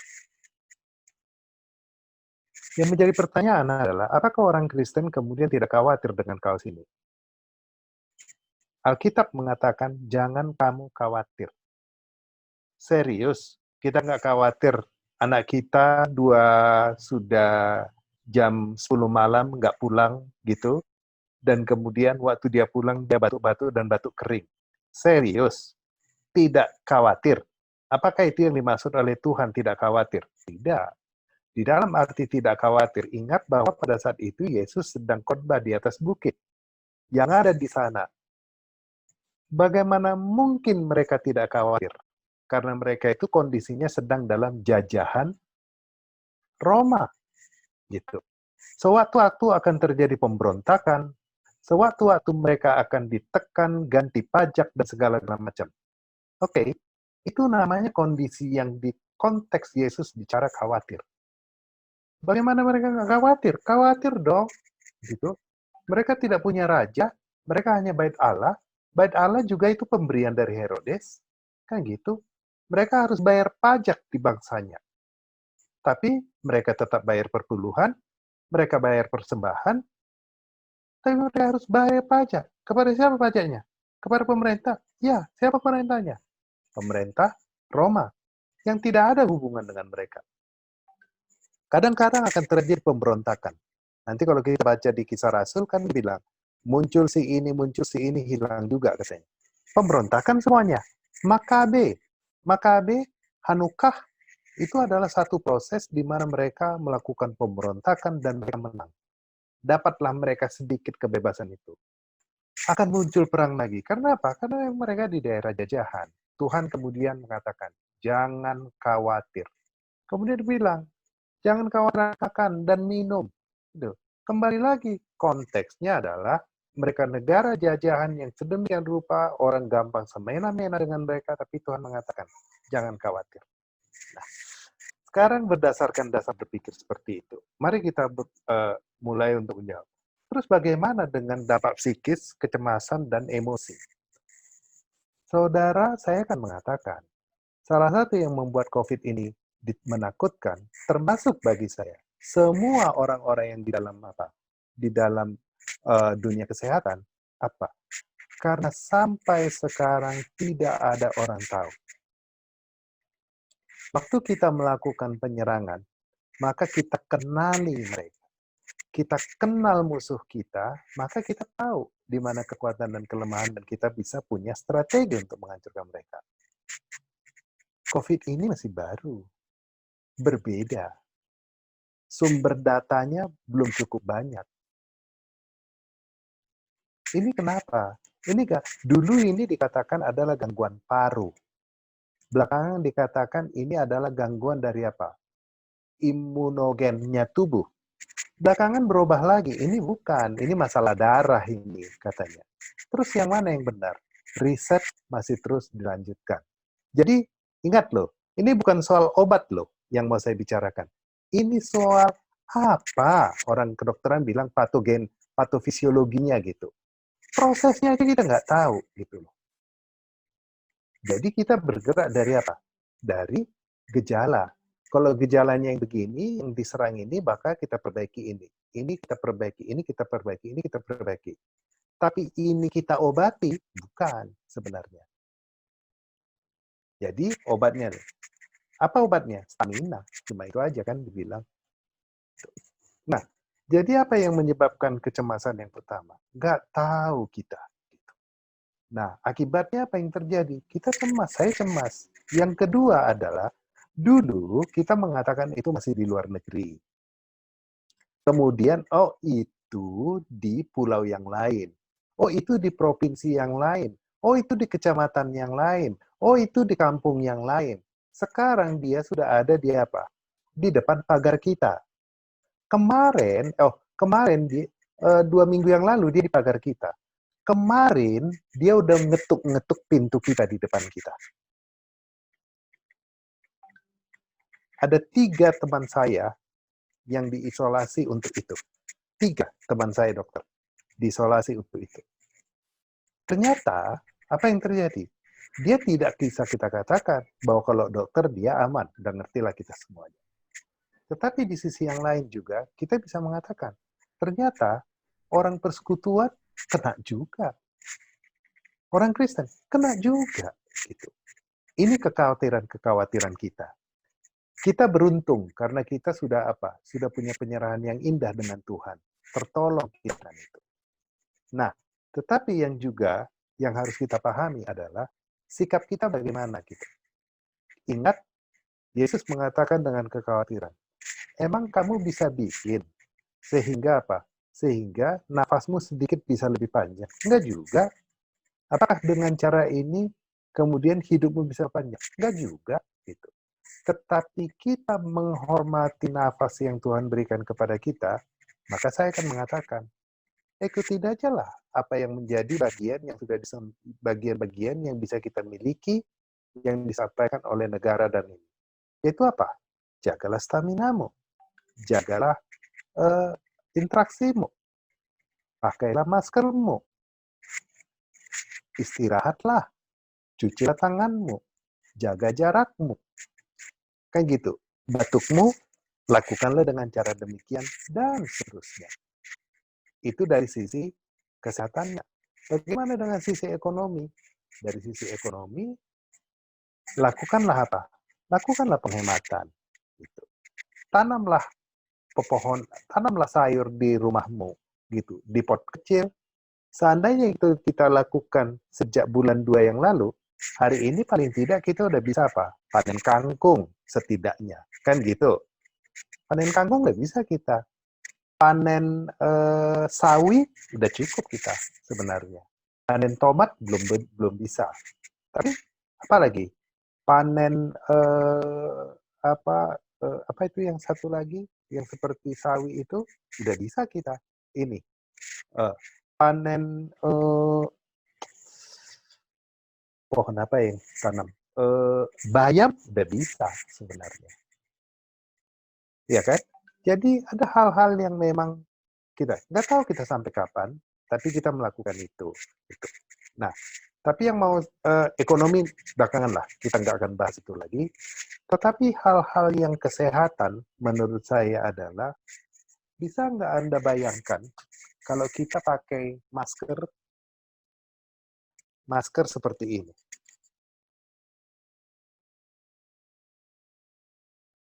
Nggak bisa.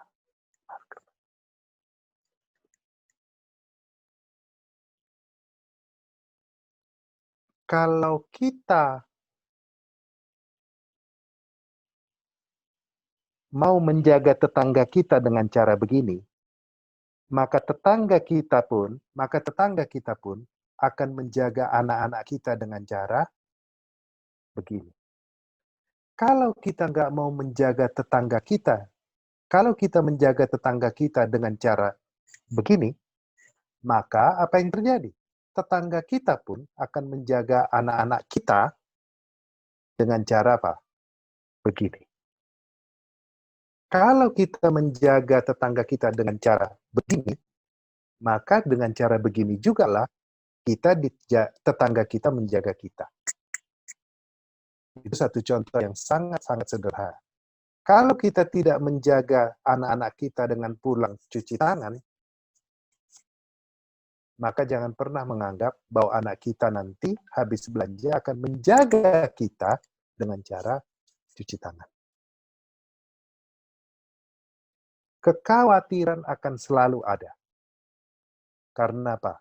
Karena kita memang berjalan di dalam, gak tahu kita seperti lorong, di ujung sana kita lihat sih ini, terang, tahu kita akan berakhir sih. Tapi waktu kita jalanin, loh kok nggak nyampe-nyampe ya di ujung terangnya itu? Kelihatan sih terangnya, tapi sampai kapan kita mencapai terang itu? Satu hal yang menjadi penting bagi kita adalah bangsa pilihan. Yang pemeliharaan Tuhan sedemikian rupa menjaga kita. Tadi Feni mengatakan, kayaknya saya nggak segitu-gitunya gitu. Di dalam pengalaman kami yang bergrup, yang kami izinkan satu hari satu orang, ternyata kita mengatakan, terlalu banyak yang kita lupa yang bisa kita syukuri. Semakin banyak kita bersyukur, semakin banyak kita membantu, semakin kita merilis, membuka jendela kekhawatiran kita. Untuk apa? Untuk dilepas ke dunia. Terima kasih. Terima kasih Bang, dari Bang TJ. Untuk Kak Bintang, sudah bisa kira-kira Kak? Ya, untuk sementara sudah. Oke, terima kasih Kak. Tadi Bang Petrus ada ya Bang, mau menyampaikan sesuatu? Ya. Oke, silakan Bang. Selamat malam Bang TJ. Malam. Ya, makin muda? Iya, baru cukuran Bang. Oh, fantas.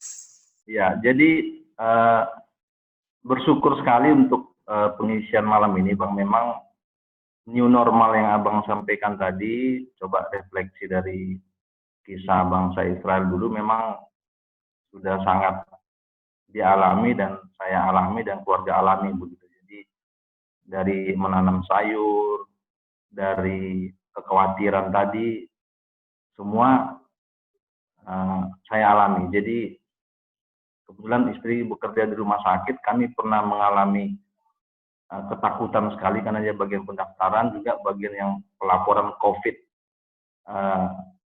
ke Dinas Kesehatan Pemprov Su.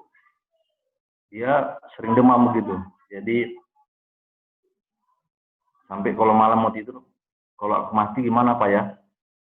Nah, jadi dibutuhkan jawaban yang berhikmat. Ya saya jawab dengan tenang. Ya kalau mati ya pasti ke surga. Ya kalau mati ya berarti kita sama-sama mati karena kita sama-sama di rumah ini.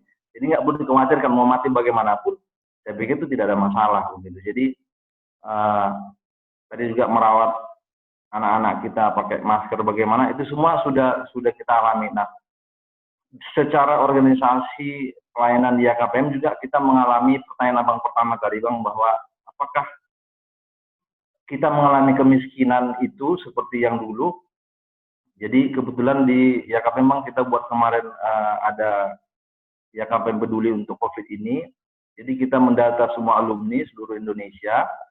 Jadi banyak terdampak Bang. Jadi kalau di Jakarta itu dari list ada 9 orang, di Medan ada 7, di Batam ada 2, dengan berbagai case, ada yang sudah dirumahkan, ada yang tidak digaji, tidak juga dipecat begitu. Itu di Jakarta. Ada juga yang penghasilannya sudah setengah. Nah ini mungkin boleh dikasih seperti Abang bilang tadi, memang ini seperti suatu lorong panjang yang kita nggak tahu kapan begitu. Kita di tim berpikir memang kita kumpul dana, kita kasih kayak BLT begitu, langsung 500.000 per orang begitu. kita kumpul, tapi itu paling hanya beberapa kali, mungkin hanya sekali yang bisa kita kasih. Tapi untuk jangka panjang begitu, bagaimana begitu? Dan memang dari new normal ini, secara pribadi saya sering refleksi itu bahwa kita jadinya kembali ke basic, bahwa kita jadi seperti harus benar-benar sadar di setiap saat dengan situasi kita, dengan situasi orang lain, dengan situasi saudara-saudara kita. Karena secara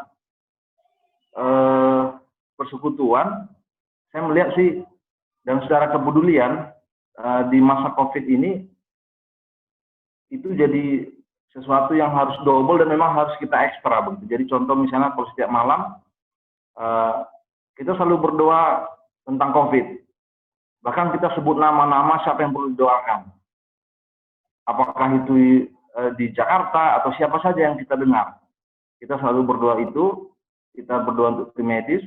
Terus juga kita juga harus peduli melihat teman-teman. Kadang-kadang kita baca status Facebook, tolonglah teman saya dibantu jualan saya karena begini-begini. Nah, kita juga harus peduli untuk melakukan itu. Ada yang sudah seperti itu, dan kita secara pribadi pun, saya dengan keluarga sering diskusi. Sekarang sering saya bilang, udah mah itu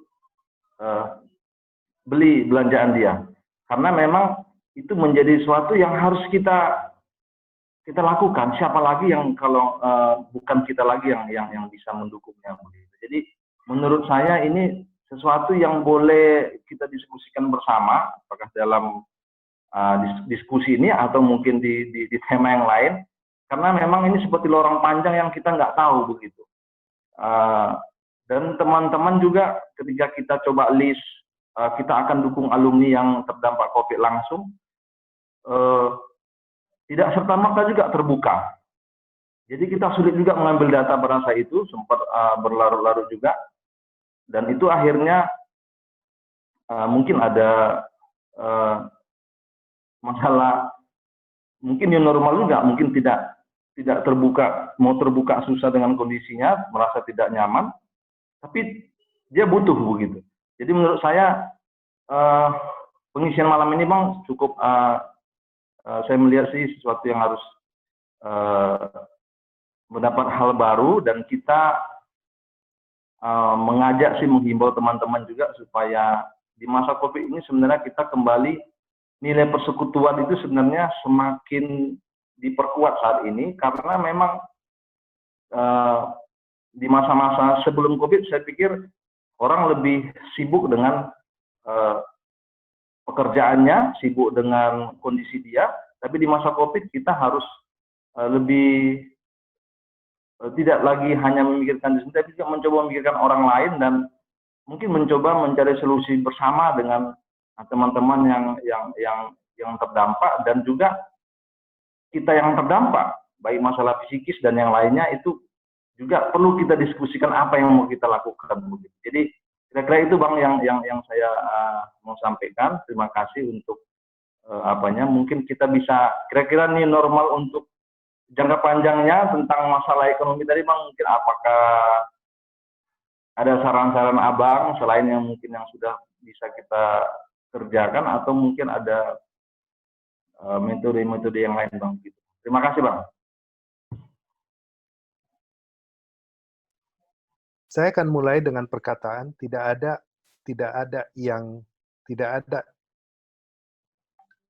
ada nasihat instan yang bisa saya berikan gitu. Kenapa? Kembali ini hal yang baru.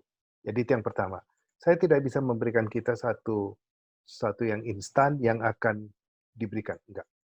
Itu yang pertama. Kemudian yang kedua adalah, saya nggak tahu berapa orang kita di rumah sakit, bekerja di rumah sakit, seperti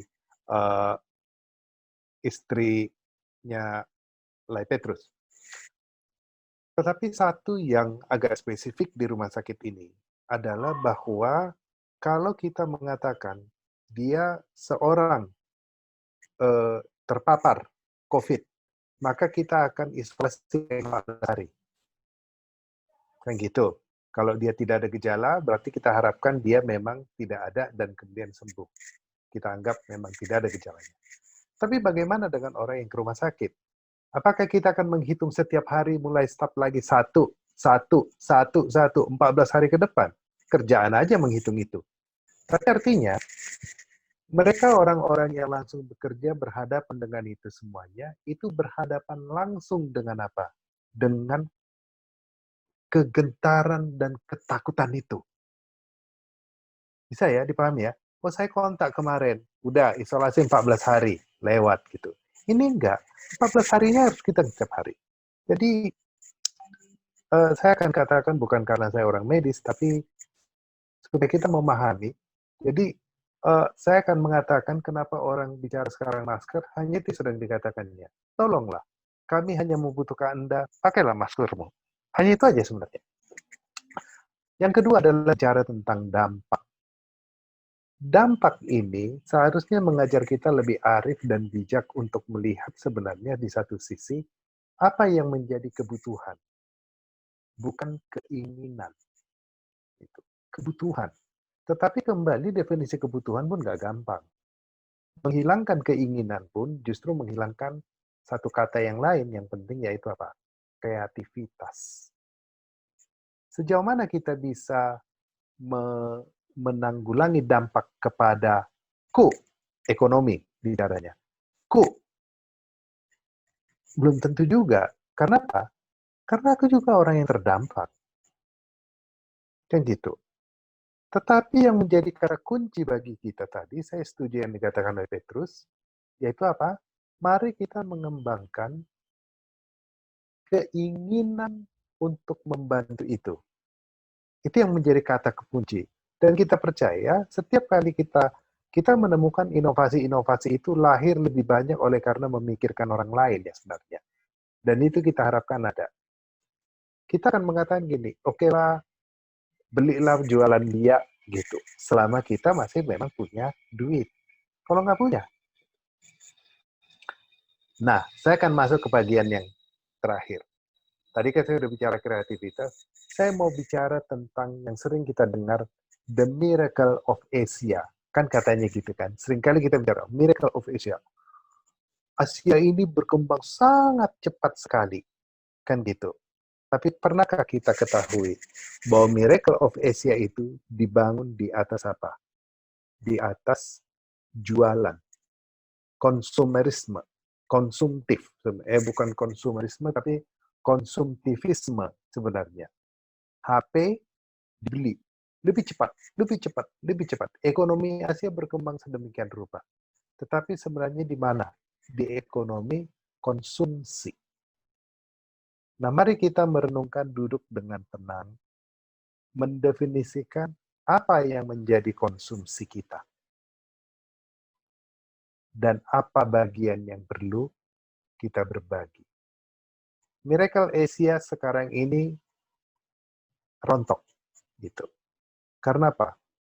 Kita tidak membangun Miracle Asia itu, karena kita tidak membangun Asia ini, dibangun di atas kata sejahtera.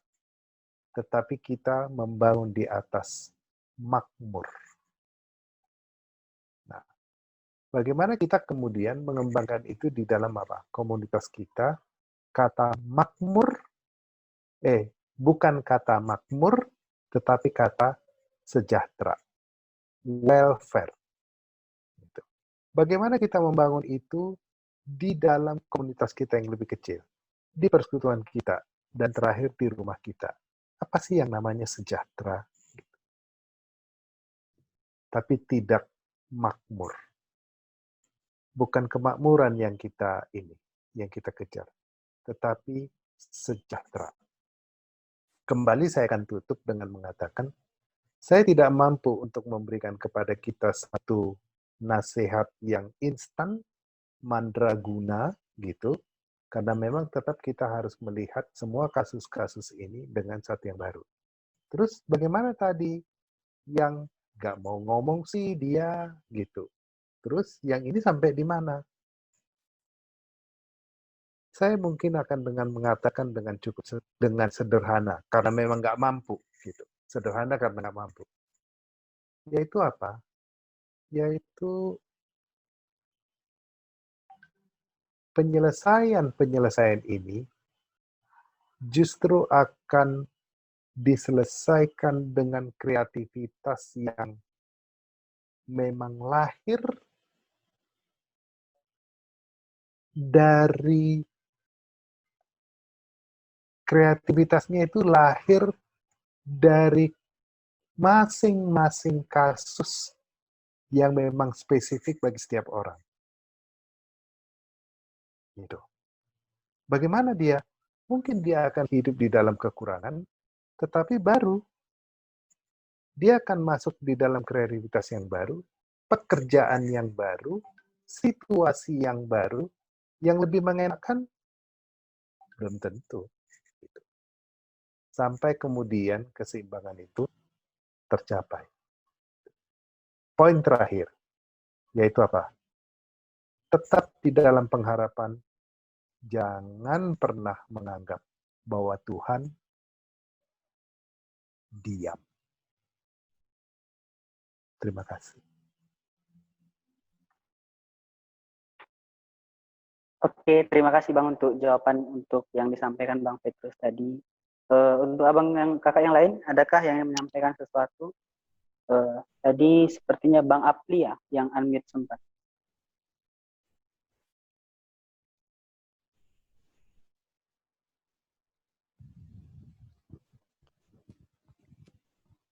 Ada lagi kah, Kak Bang? Aku. Bang Ados ya? Iya. Oke, silakan Bang Ados. Salam Bang. Shalom. Oke. Tadi menarik apa yang Abang sampaikan mengenai bahwa memandang COVID ini jangan melihat kita ini sedang mengalami hukuman Allah, tapi tentu kita sepakat, ada beberapa hal sepakat bahwa keadaan dunia ini adalah perubahan.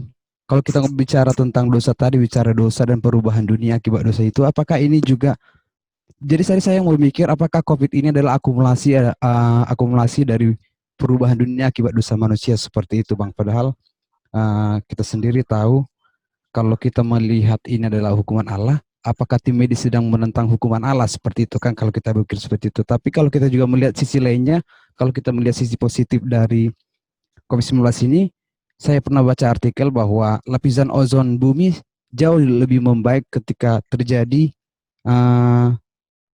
COVID-19 ini. Nah, jadi di situ saya berpikir bahwa apakah ini juga cara Tuhan untuk menyelamatkan bumi apabila suatu saat nanti ada benda luar angkasa ke bumi gitu. Jadi kalau saya meminta pandangan dari Abang bagaimana, karena saya sering berpikir apakah ini juga yang saya bilang tadi begitu Bang. Mohon tanggapannya Bang begitu. Oke, baik. Diskusi ya. Saya adalah penganut yang mengatakan bahwa apa? Bahwa dunia nggak pernah mencelakakan manusia. Kejatuhan manusia itu bukan kejatuhan alam yang berdampak kepada manusia. Kejatuhan, kerusakan alam, kejatuhan manusia di Taman Eden, itu adalah kejatuhan manusia yang berdampak kepada alam. Ayatnya mengatakan begitu. Dikutuk, onak duri akan menjadi, harusnya onak duri bukan menjadi sesuatu yang merusak manusia, tapi atas kejatuhan manusia, onak duri akan menjadi musuhnya manusia. Kemudian akan berlelah-lelahlah bekerja. Bekerja sendiri, dulu atau Sunda saya katakan, bekerja sendiri adalah satu aktivitas yang wajar di dalam hidup manusia. Sebelum manusia jatuh ke dalam dosa pun, sebenarnya instruksi kerja sudah dilakukan. Gitu. Tetapi di dalam dunia jatuh ke dalam dosa, maka kerja menjadi beban. Kerja menjadi suatu keharusan, kerja tidak lagi menjadi suatu pujian bagi Tuhan. Nah, saya mengatakan tadi, COVID bukan hukuman. Kenapa saya berani mengatakan ini tidak hukuman dari Tuhan? Yang pertama, karena Tuhan nggak ngomong. Itu yang pertama. Di dalam kitab suci, kita akan selalu menemukan bahwa Tuhan mengatakan, aku akan, gitu. Umpamanya, waktu dia berbicara terhadap mengenai Sodom dan Gomora, aku akan, gitu. Tentang apa? Tentang air bah, aku akan, gitu. Nah, sekarang mari kita masuk kepada contoh umpamanya ke Babel, Menara Babel. Orang menganggap itu adalah satu hukuman. Maka saya katakan, cek di dalam Alkitab, dia tidak pernah mengatakan itu adalah hukuman. Kan gitu. Dan Alkitab tidak menghukum mereka. Mereka semakin jahat, dan apa saja yang akan mereka kerjakan pasti berhasil, tapi tidak pernah disebutkan di situ Allah menghukum mereka. Justru Allah apa? Allah mengizinkan mereka untuk hidup terus-menerus. Kan gitu, hidup mereka. Tetapi Allah juga tidak mengizinkan kalau kejahatan mereka berhasil. Maka di dalam titik itu Allah bertemu, di satu sisi dia janji nggak mau menghukum manusia lagi, tapi di satu sisi dia nggak boleh juga mengizinkan terjadi apa? Kejahatan-kejahatan yang semata-mata itu, semata-mata jahat, dan tidak ada lagi tidak ada yang tidak akan jadi apa yang mereka kerjakan. Di satu sisi mereka nggak boleh hukum, nggak mau lagi Allah menghukum, karena dia udah berjanji untuk tidak lagi melakukan air bah, tapi di satu sisi lain, dia nggak mau kejahatan ini akan terus berjalan. Dia ketemu sesuatu yang apa? Sesuatu yang brilian. Itu apa? Dibuatnya apa? Bahasanya berbeda. Sehingga mereka tidak harus mati, tetapi kejahatan mereka nggak bisa apa? Berwujud terus terjadi. Penghukuman. Nggak ada diceritakan penghukuman. Sehingga saya tidak terlalu berani mengatakan COVID ini penghukuman. Yang kedua adalah atas siapa yang mau dihukum. Orang percaya mati juga. Orang yang tak percaya banyak juga yang nggak mati. Gitu. Apakah yang dimaksudkan Allah akan mengatakan hukum begitu? Maka dalam banyak hal itu saya akan mengatakan ini bukan hukuman. Kalau begitu, apakah Allah bekerja di sini? Ya, Allah bekerja di sini. Kan gitu. Apakah ini oleh karena dampak manusia? Ya. Perubahan-perubahan, tadi kita nggak bahas lebih panjang itu, apakah itu karena perubahan ozon atau apakah kimia-kimia lingkungan, yang sangat memungkinkan untuk terjadi apa? Mutasi pada gen virus. Nah, orang akan mengatakan, ini konspirasi ini nggak penting banget lah bagi kita. Yang menjadi penting bagi kita adalah bahwa manusia dengan trigger langsung atau tidak langsung, sengaja atau tidak sengaja, kan gitu, membuat perubahan pada alam ini. Tadi saya katakan, sengaja atau nggak sengaja, kita nggak pedulikan itu. Langsung atau tidak langsung, saya juga akan membahas itu. Tetapi apa yang manusia kerjakan berdampak terhadap adanya apa? Perubahan-perubahan pada dunia. Mungkinkah kepada COVID? Mungkin sekali. Pada virus corona? Mungkin sekali.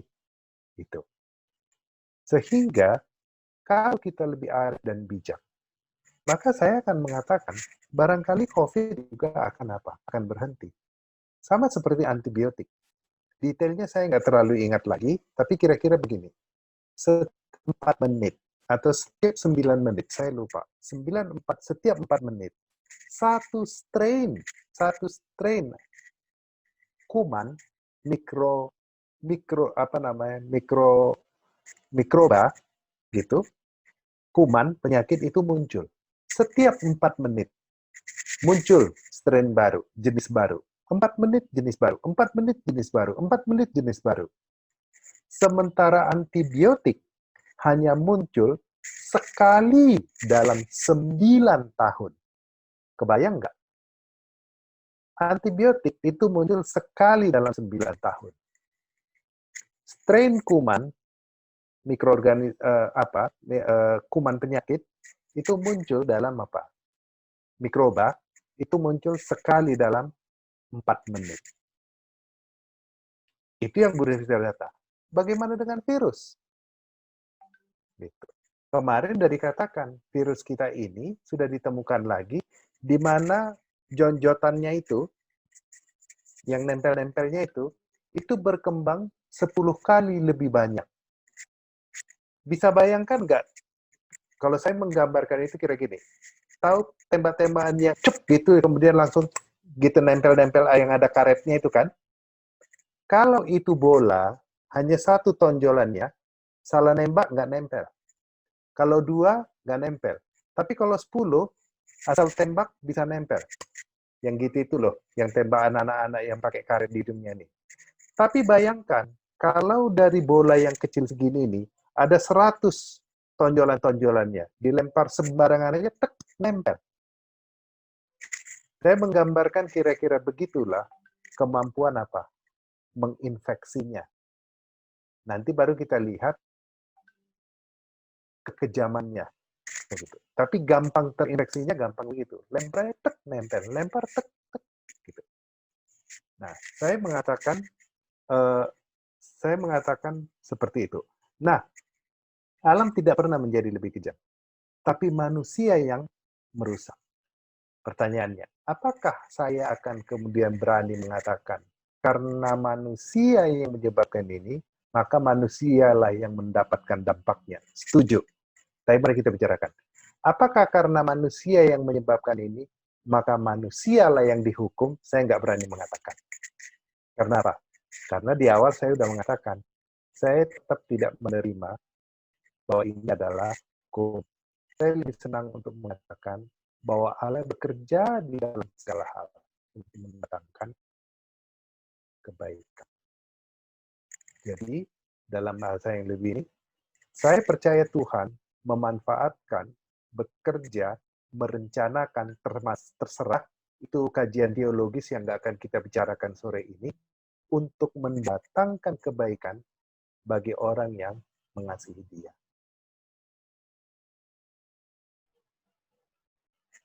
Ya. Oke, terima kasih untuk Bang Tiji atas jawaban yang telah diberikan. Abang kakak semua, karena berhubung waktu kita pun sudah sudah mendekati yang seharusnya ditentukan dari yang melaksanakan. Jadi mungkin sekarang kita masuk ke pertanyaan terakhir lah ya. Kayaknya tadi Kak Elvita ya. Mungkin biar kakak yang terakhir untuk bertanya atau menanggapi. Di unmute dulu Kak. Oke. Ya, terima kasih. Shalom Bang, shalom semuanya. Shalom. Iya, saya hanya berpikir seperti ini.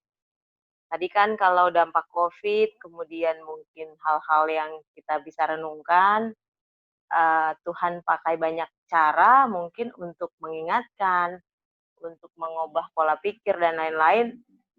Kita sudah sangat bisa rasakan lah dengan situasi yang ada gitu. Hanya menyambung yang Feni bilang bahwa mungkin saya hanya bisa bantu 1 atau 2. Kemudian menyambung yang dibilang Bang Petrus bahwa kemarin sudah ada beberapa juga alumni yang kita bantu seperti itu. Ini sih lebih kepada langkah praktis mungkin.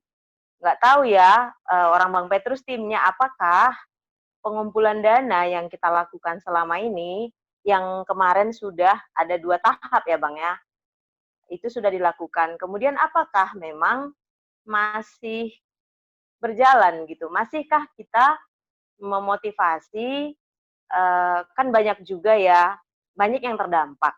Tapi kita di alumni, mungkin banyak juga sebenarnya yang tidak terlalu terdampak seperti itu. Artinya secara penghasilan tidak berkurang walaupun mungkin secara pengeluaran bertambah. Namun kalau kita pikirkan secara aktivitas ataupun secara yang Abang bilang versus kebutuhan versus keinginan, seharusnya di masa Covid ada banyak yang bisa kita hemat lah ya dalam tanda kutip. Artinya biaya nongkrong, biaya jalan, biaya wisata, dan lain-lain. Maksudnya seperti ini. Yang bisa kita lakukan mungkin terorganisirlah pengumpulan dananya, kalau bisa tetap aja dilanjutkan. Karena kan new normal memang, tapi belum tentu juga berangsur-angsur kembali normal secara ekonomi, khususnya dari teman-teman yang terdampak, keluarga yang terdampak, atau yang kita tahu. Artinya berarti pemberian bantuan lah dulu kita bilang tidak cukup hanya sekali atau 2 kali, mungkin akan beberapa kali ke depan, seperti itu. Jadi, ya artinya kan situasi ini juga membuat kita semakin, apa ya, pasti rasa berbagi itu tinggi bagi yang mampu, seperti tadi ya, yang tidak terlalu terdampak secara ekonomi, gitu. Karena bagaimanapun mungkin banyak wadah juga yang sudah kita ikutin, seperti di gereja mungkin, seperti di grup-grup sudah ada pengumpulan dana. Tapi, kalaulah memang ada yang bisa secara rutin disantuni lah dulu dalam tanda kutip, ya harapannya, yang sudah kemarin dimulai oleh YKPN, dilanjutkan saja mungkin gitu, Bang. Dan kita follow up juga apakah kemarin teman-teman itu, eee, sudah bolehkah lepas, dalam arti tidak dibantu lagi, atau malah memang sudah habis yang kita berikan itu dan belum juga ada, perbaikan secara ekonominya, seperti itu. Mungkin itu saja sih, karena bagi yang khususnya tidak terdampak tadi ya, Bang, ya, bagaimanapun, 10 menolong 50 orang mungkin bisa dibanding 5 menolong yang 50 akan lebih baik. Itu aja sih. Terima kasih, Bang. Terima kasih semua. Oke, terima kasih Kak. Saya rasa itu tidak perlu ditanggapi Bang TJ ya, karena Ada harapan. satu yang mau saya sampaikan. Gini aja, Oke, boleh. berilah dari apa yang ada padamu, berapapun. Terima kasih. Oke, terima kasih Bang untuk yang disampaikan. Mungkin itu pasti ya, dan sudah pasti itulah penutup yang bertanya untuk malam hari ini. Demikianlah untuk hal yang disampaikan Bang TJ. Ada banyak hal yang dicerahkan dan kita akan menyambut new normal untuk abang kakak alumni semua. Jadi mungkin di akhir pertemuan secara daring ini saya akan menyampaikan beberapa hal. Yang pertama itu ada pengumuman ya tentunya. Abang kakak semua yang hadir di Zoom kali ini, kami mengucapkan terima kasih. Kami mengundang abang kakak semua untuk mengikuti kembali ibadah bulanan. Jadi dengan kondisi pandemi COVID seperti ini, YKPM itu bergilir untuk mengadakan ibadah bulanannya. Jadi untuk bulan ini itu dari Jabodetabek yang melaksanakannya.